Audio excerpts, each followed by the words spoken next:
Okay, I hope you have already your lunch. You have already your lunch. Okay, so we are now moving forward to the next part. Mm, Maybe for several days, maybe we are going only for the theory.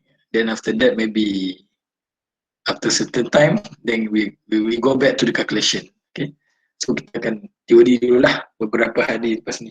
Okay. Okay, still in the chapter 3. Okay, still in the chapter 3. Critical issue about the PV module performance issue. Okay, issue of PV. Okay, issue of PV.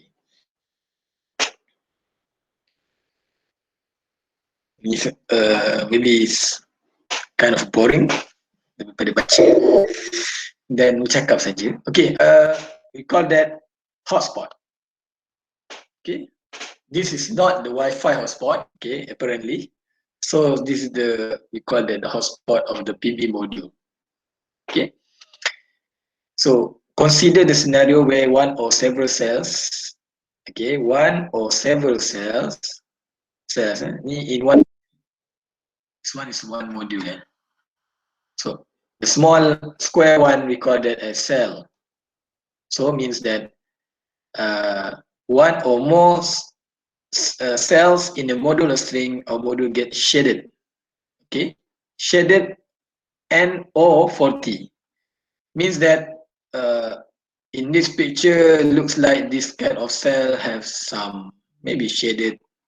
Okay, shaded means if the leaf fall down from the trees, also consider shaded.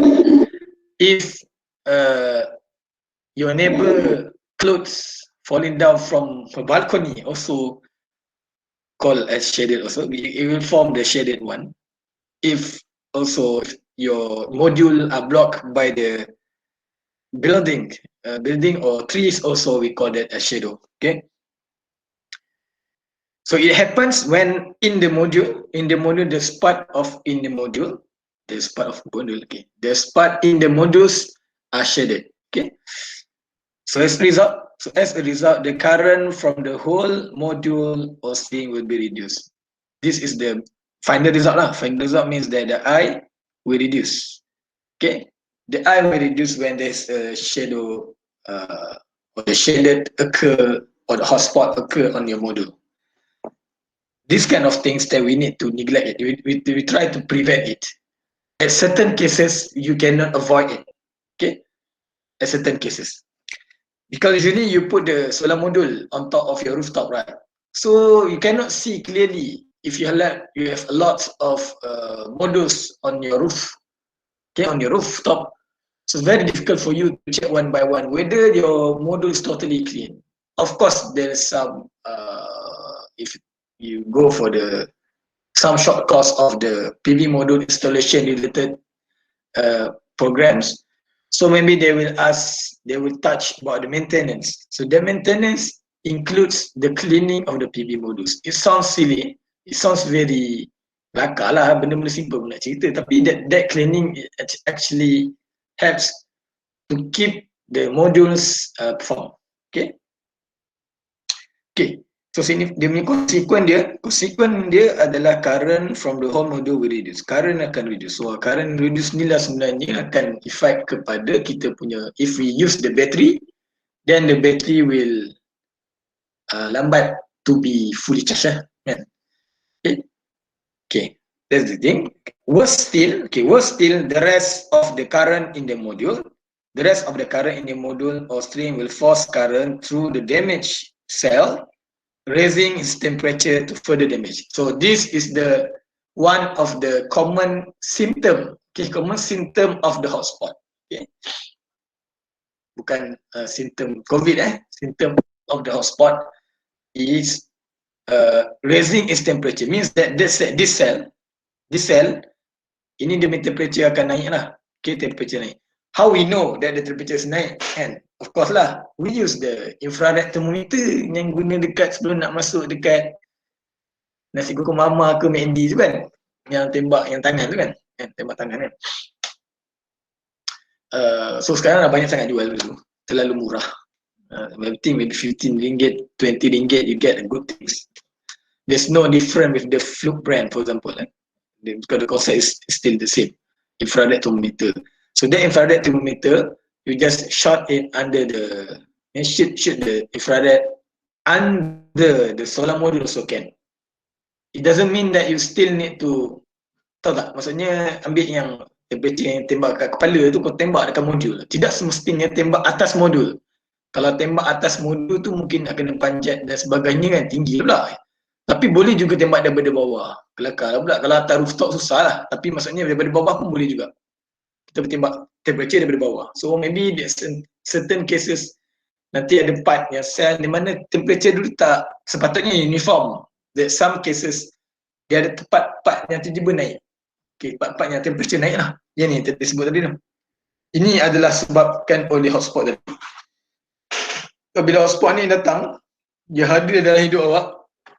So dia akan mencacam merebalkan the output current. Worst case tu dia akan raising temperature lah. Okay, raising temperature. Imagine ni. Boleh imagine tak? Daun jatuh, pump melekat kat sini. Daun ke baju ke kan. Kalau duduk rumah sekitar rumah flat ke mungkin baju selalu jatuh. Jatuh and then dia akan close kat sini kan. So the current here, I mean the because everything is connected in series. So kat sini akan menyebabkan current yang kat sini dipaksa untuk menaikkan temperature untuk sel ni. So bila temperature ni naik, so dia worst case tu boleh menyebabkan kebakaran, tapi that one is the worst case if the temperature is getting too high. Okay. Tapi itulah sekali dia akan loss kat banyak situ. Sebab tu the output current last sekali tu dia akan kecil betul. Sebab dia dah heat, dah dissipated kat sini kan. Sebab dia dah temperature dia getting higher. So all the current that we generated originally dah wasted. So at the end the output current reduce. Okay. This is what we call hotspot lah. Okay, this is not the personal hotspot Wi-Fi. This is the hotspot of the PV module. Okay.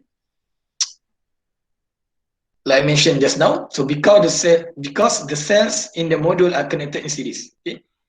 Since all are connected in series, macam ni, idea macam ni. Everything is connected in series. Okay. It's one cell. One cell usually represents around 0.5 volt. It actually depends on the cell. Okay.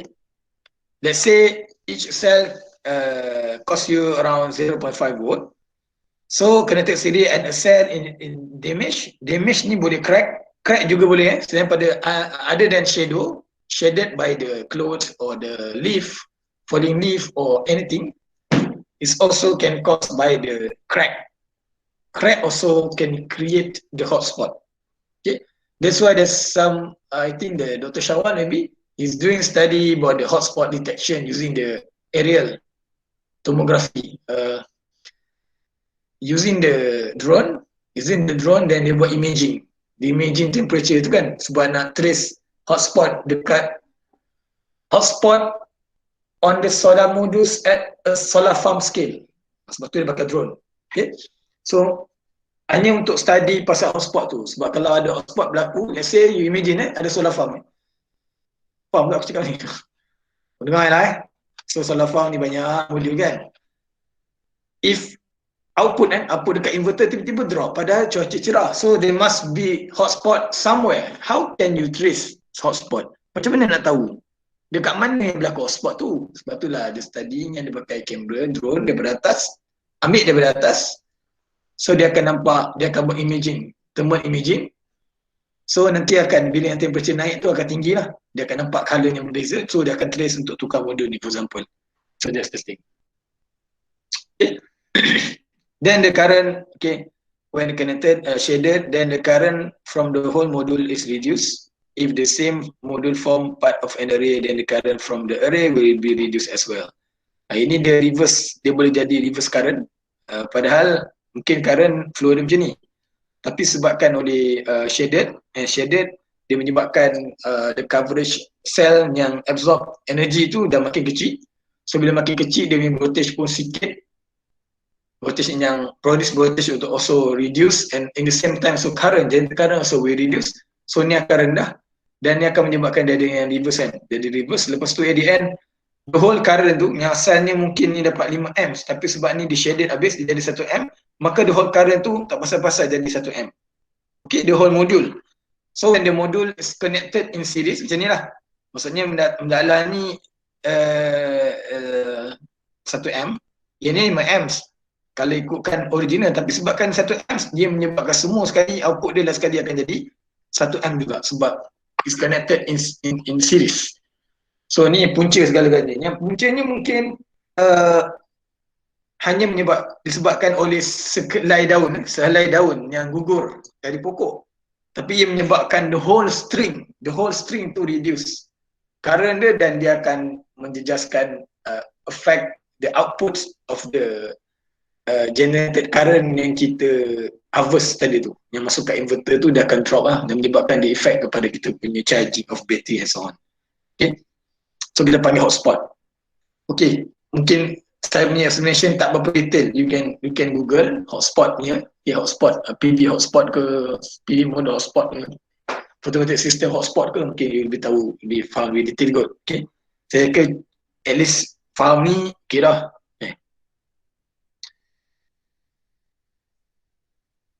Okey ke? Ke saya cakap seorang ke dah tidur? Okey sir, okey. Dengar sir. Ada. Main intake lagi kan? Dah bercerai dah daripada komputer tu. Okey. Okay, the solution as well, we call that as bypass diode. Okay, bypass diode. One of the solution in order to reduce the hotspot. It doesn't mean it totally zeroing. They cannot zeroing the hotspot. Cannot hotspot tu. Cannot zeroing the hotspot by only using the bypass diode. Tak boleh. Kita tak boleh nak zeroing. Dia tetap, hotspot tu tetap berlaku. Because most of the cases dia install already bypass diode. Kalau you buka belakang tu tempat connector tu, nanti you akan nampak ada certain, ada yang memang ada originally dah ada diode kat situ. Yang dua kaki je. Okay. Bypass diode can be used to minimize or eliminate formation of hotspots. If the cell is defective, shaded, the polarity is reversed, causing the diode to conduct shunt any current flow. Okay, conduct shunt any current flow. Maksudnya kalau ni dah jadi masalah, so sebab ada diode ni terus bypass dia. Maksudnya tak ada lalu penuh ranjau kat sini, kan? So dia tak lalu dah. Sebab ada diode ni sah. Sebab ini dah, dia bila dah ada apa panggil, bila ada leaf ni, ada shaded ni, menyebabkan dia punya resistif lah. Dia lebih resistif. Dia akan lebih, R dia akan naik lah. Sebab tu current dia drop. Dia dissipated power banyak sangat kan. Dissipated, everything dissipated. So bila ada bypass diode ni, dia akan lalu, bypass diode ni hanya ada diode je. So ini akan dapat, kalau ini 5 amp asalnya, so dia lalu je lah. Dia lalu, dia tak lalu lah dekat jalan yang belanjau ni. Sebab itu penting ada bypass tu, dia terus bypass tu. Tapi the output voltage of the system tu will reduce lah. Sebab kita dah hilang satu modul. Faham tak? Bila kita bypass, kita dah bypass kan. Macam tak ada apa-apa lah, dia just wire je kan. So means that we reduce, kalau asalnya total 100 volt, mungkinlah jadi 80 volt. Tapi current kita still dapatlah yang tinggi kan. Okay, sebab last sekali kita ada inverter. So inverter tu nanti akan kau nak pada AC. So input dia walaupun rendah, tapi mungkin dia akan function kan. So at least dia akan minimize the hotspot lah. Okay. That's one of the solution lah. Yang sedia ada, tapi still lagi hotspot tetap berlaku juga. Okay. Tak tahulah diode tu tak cukup ke spek ke dan sebagainya. So itu still berlaku the hotspot situation.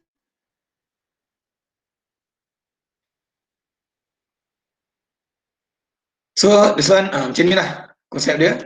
Provide bypass diode across a string 18 cell. Okay, dia letak macam ni lah. Okay, dia letak macam ni. Dekat belakang. Ni saya kan ni ada bypass diode. Kalau you buka yang ni dekat belakang dekat belakang solar module tu dia ada box. Dia bukan black box lah, tapi bukan flat punya black box, flat recorder tu. Dia flat black box tu kat situ ada kabel kan, plus dan minus. So dia ada diode kat sini. Diode penatang ni lah. Ni lah dia diode, bypass diode ni. Saya rasa most of the PV module they have this kind of things maybe kebanyakannya ada lah. Tidak lain tidak bukan untuk originally readily avoid the hotspot. Okay. Kalau tak ada diode ni tadi dia akan effect dia akan jadi terlalu panas. Kalau dia terlalu panas dan dibiarkan sangat lama, itulah dia boleh menyebabkan the worst case terbakar. Jarang lah terdengar PV modul ni terbakar kan, jarang lah. Biasanya terbakar sebab overrated current kan. Current tu kabel nipis dan sebagainya. Kabel tak tahan ke, nipis sangat pakai. So melting, kabel melting tu cerita lain lah. Okay, that's about the hotspot. Okay, with another thing we call that as the blocking diode. Also the diode. Okay, diode ni kita tahu dia hanya membenarkan arus terus saja kan, satu ala saja. Dia takkan, it will not allow you the alternating current flowing through it. So just a direct current. So diode is very important in the PV because the direct current. Okay. In PV standalone system with batteries, okay, it happens when you installing your system with the storage batteries, okay, with the storage batteries. It happens when, okay, it happens when during the night time. Okay, PV with batteries during the time, current from the battery may find its way into the module with adverse effects. Sebenarnya, if you have the solar module, then you have the batteries, then you have your load. If there's no switch or isolator, you don't have any isolator or main switch that connect, that break or fuse, that break the PV. For example, you install the solar charger, from the PV module to the battery, if you don't have any fuse or breakers, there's a possibility where when there's no sunlight, means there's no generated current coming from the PV, coming from the solar. So means that aku cerita kau faham tak? Ni solar kan, solar ni bateri lah, okay, ni plus, dia plus minus, okay, so bateri, lepas tu sini pula ada load, okay, load, okay. If you don't have any switch here, kan, tak ada switch ni kat sini switch lah, okay, sini tak ada, kan. So during the night time, during the daylight, so ni ada kan, so akan keluar lah generated current berapa, contohnya I1, so dia akan masuk kat sini I1. Tapi bila waktu malam, ni sama kosong kan, jadi there's possibility when the battery is reverse, okay, adverse effect, even there's no load, but maybe because they want, we have the bypass diode maybe used as the load for example, so current ni flowing ke sana, ke modul, so the reverse balik ke modul sebab tak ada langsung current yang masuk kan, if you don't have any isolators here, okay. So ini akan menyebabkan dia akan reverse. So bila reverse kat modul tu, dia akan merosakkan modul lah kan, kau supply current tu dekat modul pula, terbalik. Yang kita macam apply current kat modul lah, so kat situ ada diode, so akan rosakkan diode yang bypass tadi dan sebagainya. So that's why they put the blocking diode. Dia akan letak blocking diode sekitar sini, okay. Ini memang external, kita letak blocking diode, okay. Inserted in the circuit to prevent the current reversal. Okay, the function is to prevent the reversal current, okay. So back as a non or series or isolation diode conduct current during normal system operation and are placed in series with a module or string of series and wire modules. This may purpose to prevent current from flowing backwards. Macam mana tu je. Ni lah. So let's say ini adalah modul, ini modul ni PV modul okay, ni PV modules. So ni kita anggap inilah bateri kita kan, bateri, okay. Ini dia saja tak gambar ni, apa ni sebagai shading So kalau sini tak ada sunlight ni tak ada, so dia akan reverse current, okay. Tapi sebab ada diode ni, maka dia tak boleh reverse lah kan, sebab dia tak membenarkan, that diode doesn't allow you to allow the current to flow alternatively. Plus main fan, so dia akan stop sini, so tu kita panggil blocking diode. So ni blocking diode lah kita panggil. Okay. Solution for prevention for PV module issues. So the diode selection, two major parameters in diode selection, continuous forward current ni penting. And then biasanya kita ambilnya high current, senang kata kita ambil yang high power, high current ni lah. Power diode ke, kita ambil diode yang up sikit lah. Okay. Maximum the voltage BR, this is the voltage the diode will tolerate in the reverse. Usually dekat datasheet diode ni adalah tulis berapa volt, 60 volt ke, 100 volt ke, dia punya breakdown voltage. Okay, that's the characteristic of the diode lah. Further consideration is the voltage drop because the diode, the voltage drop of silicon diode is related. Ini voltage drop dipanggil juga sebagai, saya rasa dipanggil turn on voltage kot. Dipanggil sebagai turn on voltage. Yang ni kalau you main hardware lah. Kalau main hardware buat circuit kan, IED ke dan sebagainya. So ni V on lah, V on ni. Okay, ini typical untuk silicon around 0.6 to 0.7. Okay. Then diode rating of 6A and 600 volt ini memang commonly used lah. Kalau you tengok dalam datasheet pun kadang-kadang kalau you pesan ada tulis 600 volt. Kan, ada tulis somewhere. Ini kira diode punya spec lah ni. Okay, dekat PV module.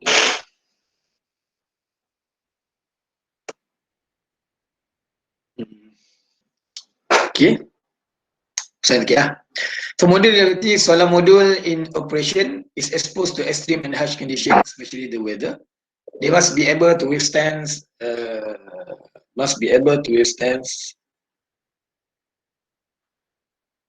Ada yang tanya ke apa? Ada nak tanya ke? Tak dengar ke apa? Tak ada. Any question? Tak ada so. Tak ada kan? Nak tanya soalan pun tak ada. Ni macam statement lah ni. Okay.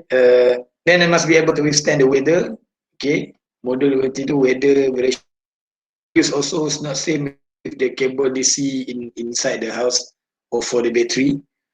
The solar cable, we call it a solar cable. The double insulated cable. Lepas tu nanti kita masuk ke part yang cable. So to meet our expectation, the module has to undergo several tests. Okay, thermocycling, humidity freezing, cyclic pressure loads, twisting multi-surface, benda lah ni, ice ball, projected speed, benda dah. Saya tak tahulah dekat, sepatutnya kat company tu dia buat testing, tapi saya rasa, I'm not sure they really do this or not.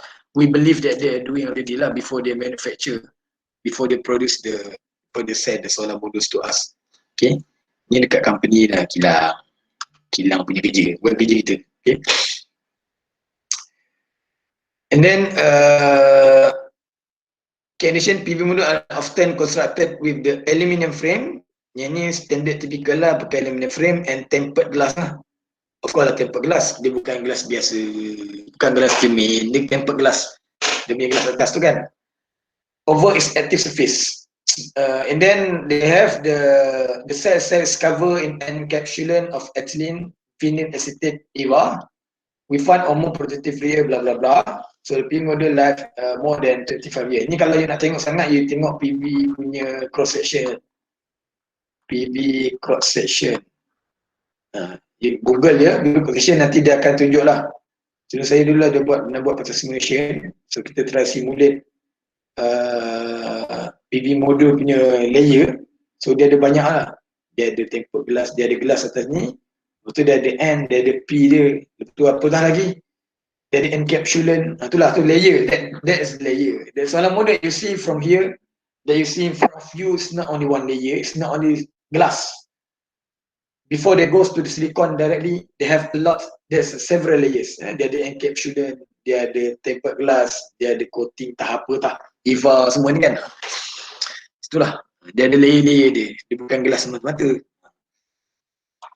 Okay, kita proceed ke chapter 4. Jadi relax-relax saja. Dia lebih pada baca-baca macam baca komik. Dia betul baca komik. Tak serius sangat. Okay. Siapa nak interrupt, saja-saja bosan nak borak-borak, saya rasa kita habis pukul 3 kot. Dia tak lama sangat, dia jadi bosan. Okay. Nanti saya cakap seorang kan. Okay. Siapa nak tambah ke, nak tanya apa boleh. Okay, the configuration depends on the type of PV system. The most common things that PV system are generally divided into 3 major. I don't know why they write 3 major, but the most important part is this thing: grid connected, standalone. The third one is the hybrid system lah. So hybrid ni dia ada main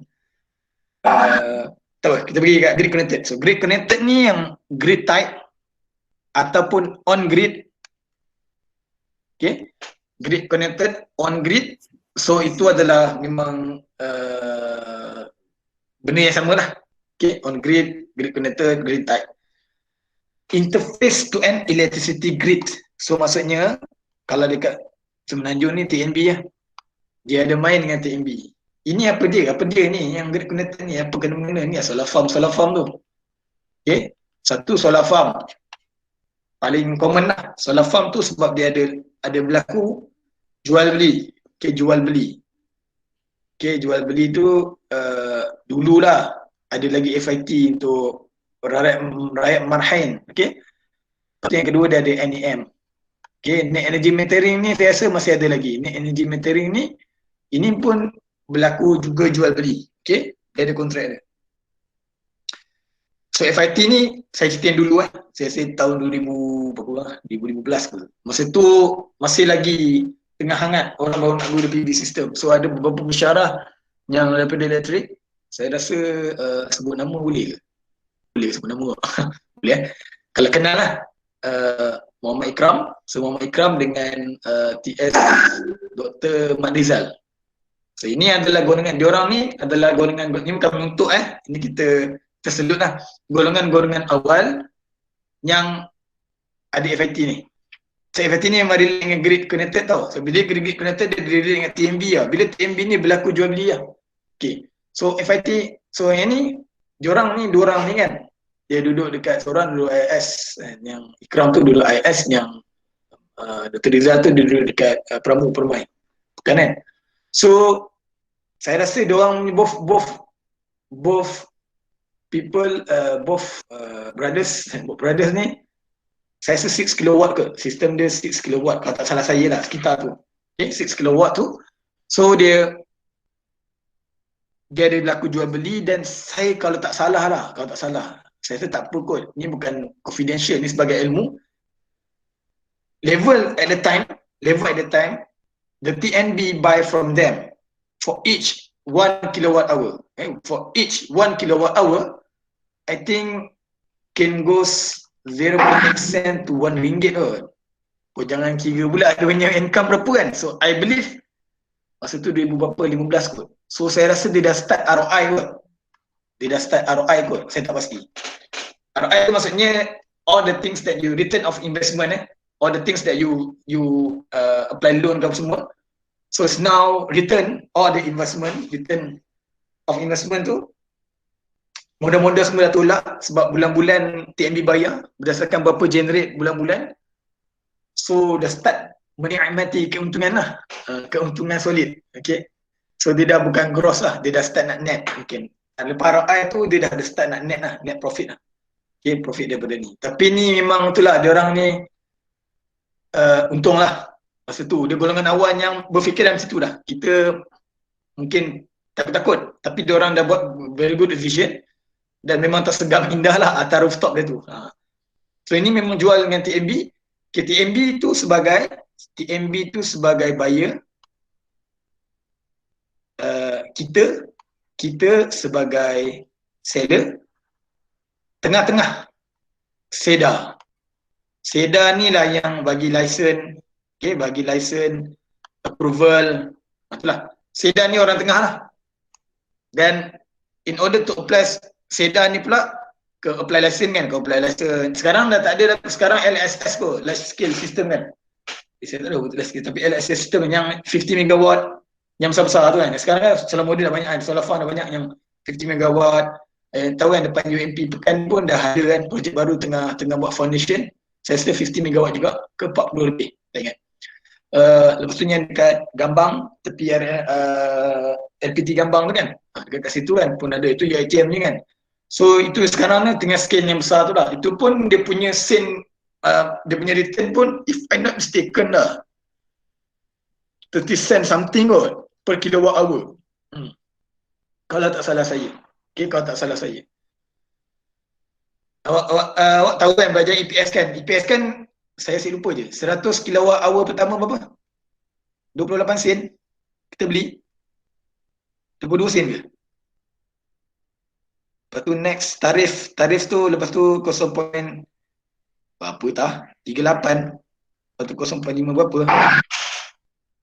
Sekitar tu kan. So bayangkan kalau yang solar farm tu 30 sen, uish, balik modal ke? Tak balik modal. Tapi yang diorang sebeli ni, saya nak buat ni dapat 80 sen anti RM1. Cuba bayangkan, kau beli paling mahal pun 50 sen, TNB jual kau RM1, kau bayangkan lah berapa keuntungan kau, 50%. 50% pun 100% punya profit kan. Itulah maksudnya. Dululah, sekarang tak ada lah. Sekarang NEM okey lah, dia one by one. Dia one to one, berapa generate, dia ikut rate ni berapa. Jap, faham tak saya cakap apa ni? Kita cakap seorang. Boleh ke? Dapat ke? Faham saya faham. Faham tak faham? Kira faham je lah. Faham je. Saya melalui jauh lah. Kira nak cerita grid connected. It's all about grid connected ni. Dia berkait dengan FIT dan juga NEM sebab dia main dengan TNB. So TNB tu sebagai buyer, kita sebagai seller. So itu maksudnya grid connected. Untuk kes Semenanjung lah. Manakala stand alone. Stand alone ni, stand alone ni yang awak boleh buat sendiri kat rumah. Tapi itulah kalau kita buat lab, dalam kita buat lab physical ni mungkin lah at the end of the semester kan, lepas habis subjek ni kan, mungkinlah ada sedikit keberanian untuk awak try beli solar modul sendiri, letak bateri, letak breaker sendiri, try pakai lampu LED yang DC beli dekat Lazada banyak tu kan, boleh try sambung sendiri kabel, mungkin kalau kita belajar betul-betul physical buat lab kan. Tapi teori pun boleh juga, cuma kalau tak relate dengan projek PSM atau IED mungkin dia tak berapa nak dapat. Tapi kalau itulah standalone ni memang boleh install sendiri lah. Standalone ni yang main bateri tu. Yang main bateri tu kita panggil standalone lah. Sebab kita kena store lah energi yang kita generate daripada sunlight tu. Kalau tak ada bateri kita nak tala ke mana kan? So dia rugilah. Sebab tu orang guna bateri. So bateri tu ada lithium ion, lead acid, bateri motor pun lead acid juga, recycle ke tak recycle, macam tu. So hybrid, manakala hybrid sistem ni dia hybrid lah. Hybrid biasanya dia akan ada, biasanya lah dia ada PV, wind, biasanya ni typical. PV, wind dan dia ada genset ataupun kita panggil diesel. Yang bukan tak semestinya saiz besar lah. Kadang-kadang dia 4 kVA atau 6 kVA. Ini biasanya orang buat setup standalone tu, dia akan ada yang diesel powered punya generator genset tu, kecil tu. Tapi boleh cover sampai 6 kVA atau 4 kVA kan, sebagai backup. If the weather going very bad, cloudy, rainy kan. Cloudy, rainy tu akan masalah. Lepas tu angin tak ada. At the time they use the backup system. That backup is the diesel based generated genset. Okay, small genset. Okay. Sama konsep macam dekat hospital apa semua kan ada genset. Tu genset besar dia cerita lain. Ini macam lebih pada yang kecil ni yang 4 kVA dan 6 kVA lah. Konsep macam dekat pasar malam lah, tapi tu kecil kan, dia besar sikit. So, grid connected, okay, for the case of grid connected, apa main important things dia, components dia, PV modules, kita ada PV modules, ikut pandai lah, mau nak buat banyak sistem tu 50 megawatt ke, okay.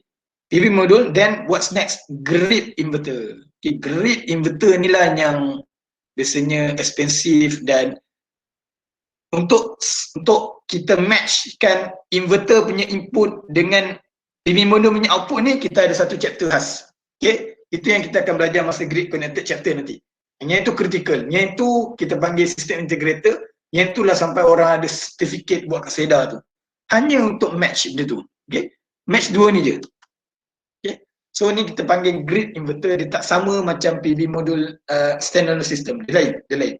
Sebab dia rated dia output ni kan dari 240 kan, input dia boleh banyak-banyak lah. Dia banyak input, mungkin 150 volt, boleh bagi sampai 500 volt, tapi output dia 240 volt for example. Okay, then next what's next? Energy meter. So PV energy meter ni hanya akan dapat bila awak ada dapat kontrak Voltage dia dapat approve. Lepas tu sistem tu dia akan bagi, bila installation tu dia bagi sekali dengan PV energy meter yang kita generated. Berapa kita generate. Okay. Satu. Then dia ada yang consumption meter ni yang standard TMB ni lah. Yang ni yang tambahan, meter tambahan. Yang 3 ni. So 3 ni lah yang kita berlaku jual beli ni berdasarkan output ni lah. Tapi tu akan kontrak tu dia proper lah kan. Okay, dia bukan tak boleh sambung. Kita tak boleh sambung pun sesuka hati kepada grid kena saman dengan TMB. Sebab dia menyebabkan dia kacau di sistem, grid semua. Meter ni tak boleh kacau lah, tak boleh hack. Dia kena ikut tadi je, saluran yang betul, dapat license, dia bersedia semua, dan baru come for installation, dan dia orang akan install ikut spec lah. So jangan pandai-pandai kau nak hijack kat sini Pandai-pandai tak meter sendiri, inverter pump, sejak air bulan boleh terbakar. Okay. Terbakar satu hal, dia boleh jadi fault. Sejak air bulan jadi PSA punya tu lah, fault. Kan? Unbalanced fault. Kau akan menyebabkan the whole community tu habis semua. Sebab kau. Okay, but unbalanced. Then, kita tahu kan inverter will convert DC voltage into AC voltage. So, dia ada 2 meter tadi. Dia 2 meter yang berasingan. Tapi yang smart meter tu, saya rasa dia lain lah, smart meter. Google juga smart meter tu, apa dia. Okay, 3. We finish at 3. Okay. So, arrangement of grid connected PV system. Type of grid inverter. Ini yang memang typical lah, dulu punya bahasa lah kan. Kita ada central inverter, kita ada string inverter, kita ada multi-string, and kita ada modular. Okay. Central inverter, string inverter, and multi-string. Most cases sekarang kat mana-mana solar farm pun, biasa kita dah pergi central lah. Central. Okay. Okay, use one inverter ataupun multi-string lah. Okay. Use one inverter for the whole PV array. Central inverter ni use one inverter for the whole PV array. Okay. Generally use for large system. Okay. Kelebihan dia, tak payah pening kepala. Dia satu je inverter. Satu je datang ni. Settle.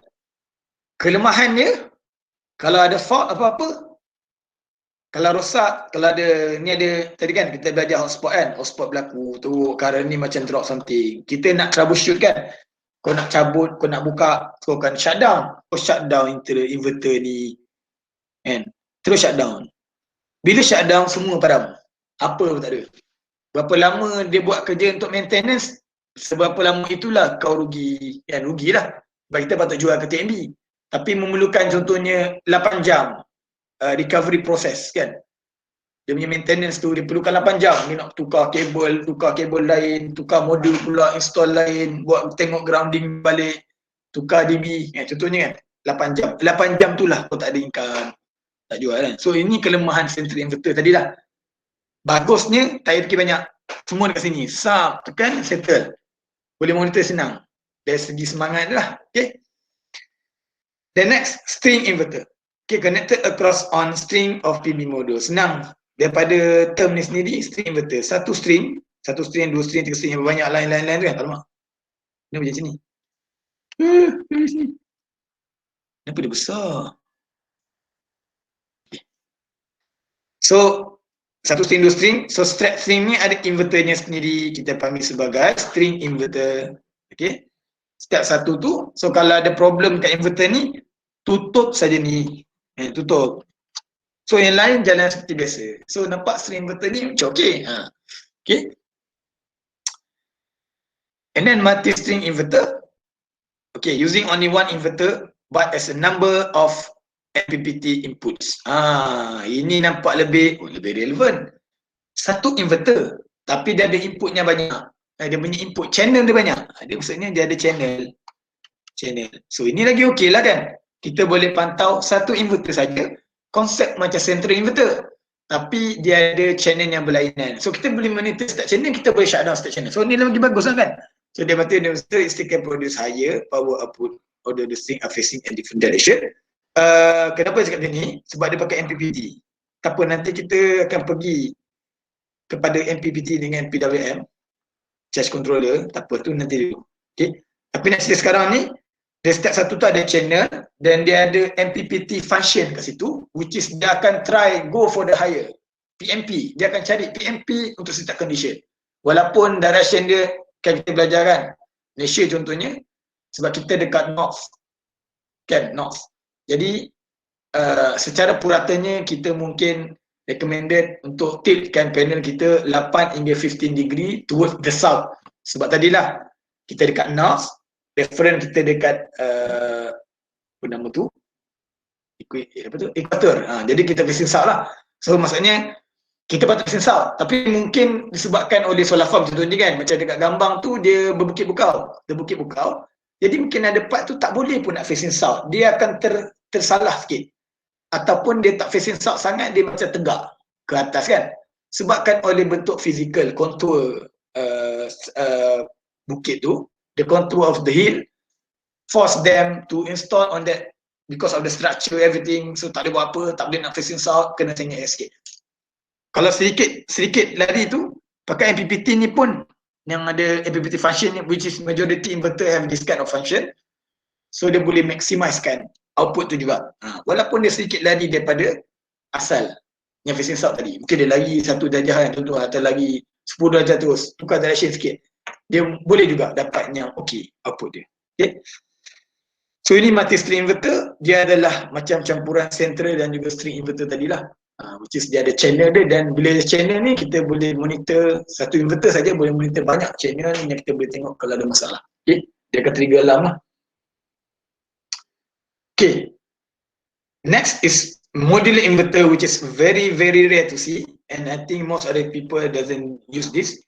Usually the system is very small, micro inverter. Ini dia attach dekat belakang modul tu, ada kecil inverter untuk AC, tapi saya rasa tak relevan dah benda ni.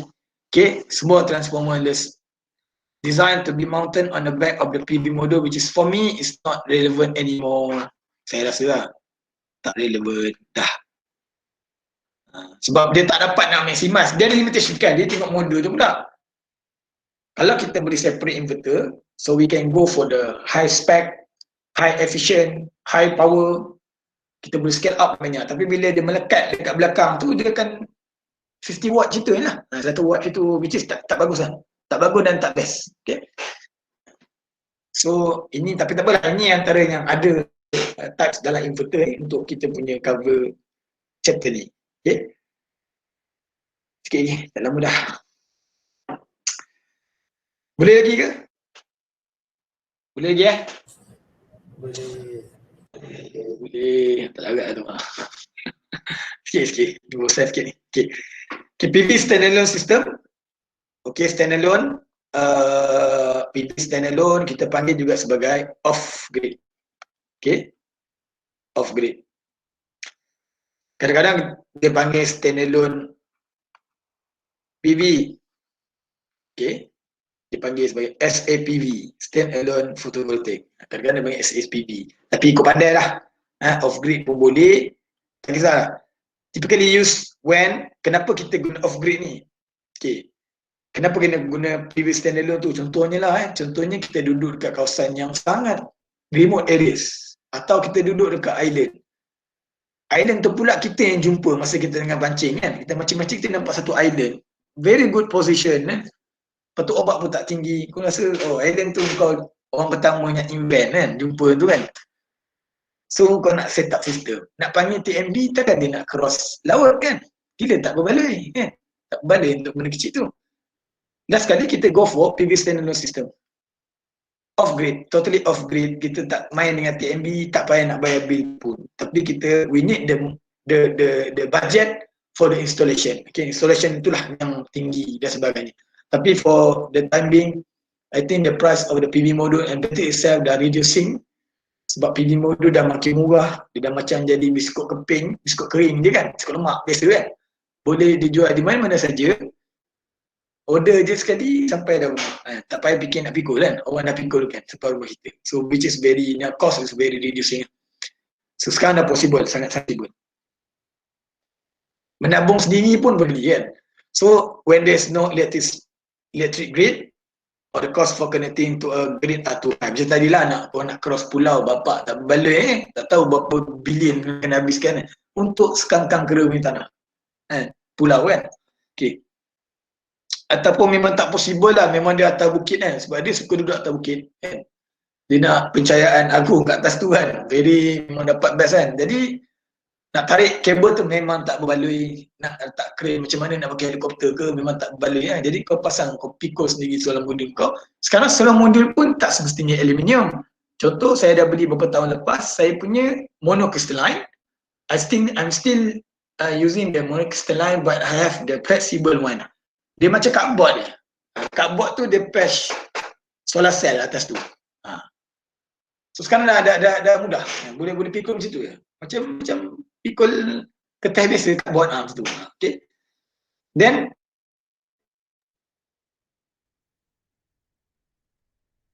okay. And then ini ada 4 type. Without battery storage or inverter. Ini kelakar lah, biasa tak buat dah. Dia sangat bahaya. Ini solar modul terus sambung ke load kan. Contohnya lampu kan, terus sambung load. Tapi dia tak not recommended lah sebab dia tak regulate. Sebab ni kan ikut sunlight kan. Walaupun dia 12 volt rated, ini 12 volt rated, tapi bila ada cloudy ni dia boleh drop sampai 9 ke 8 ke pandai dia. At that time lampu tak nyala, so lampu akan padam terang kan. Pejam celik. So dia tak recommended lah. Walaupun kita letak regulator kat sini. Kita ada regulator kan. Regulator pun susah lah. Okay. Next, with battery storage without inverter. Dan tak ada inverter lah. Tak ada inverter dia maksudnya dia tak pakai AC lah. Dia don't need the AC. Okay. Next, battery storage without inverter. So kita ada battery storage, kita load dalam bateri dan kita pakai DC je, LED. Sekarang kita ada DC fan, boleh beli dah. DC type punya fan. Berapa 100 ke? Kalau cari dekat Shopee ataupun Alibaba, banyak benda pelik-pelik kan.